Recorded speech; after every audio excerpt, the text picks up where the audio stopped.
अस्सलाम वालेकुम, आओ नमाज सीखें। वालेकुम अस्सलाम। नियत दिल में करें। जी समझ गए।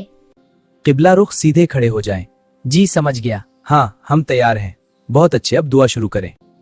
अल्लाह अकबर कहकर हाथ बांध लें। जी समझ गया। हाँ, हम भी। सबसे पहले सूरत फातिहा पढ़ें। फिर क्या पढ़ें? कोई और सूरत पढ़ें। ठीक है, समझ गया। अल्लाह अकबर कहकर रुकू में जाएं। जी समझ गया। हाँ, बहुत अच्छा।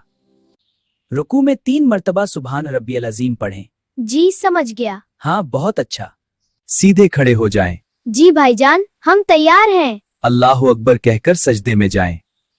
सजदे में 3 मर्तबा सुभान रब्बिल आला पढ़ें। बैठ जाएं। दूसरा सजदा करें। इसी तरह रकात मुकम्मल करें। आखिरी तशहद में उत्तहियात पढ़ें। दुरूद शरीफ पढ़ें। सलाम फेरकर नमाज मुकम्मल करें। जी समझ गया। हाँ, बहुत अच्छा। पहले नियत करो कि मैं अल्लाह के लिए नमाज पढ़ रहा हूँ। जी समझ फिर गया। अल्लाह अकबर कहकर हाथ उठाओ और सूरह बहुत फातिहा अच्छा सिखाया। Salah starts with niyyah, intending your heart. Then we say, raise your hands to your ears and then fold them. अभी उर्दू में बोलो कि अल्लाह से शिर्क नहीं करो और अल्लाह से डरो।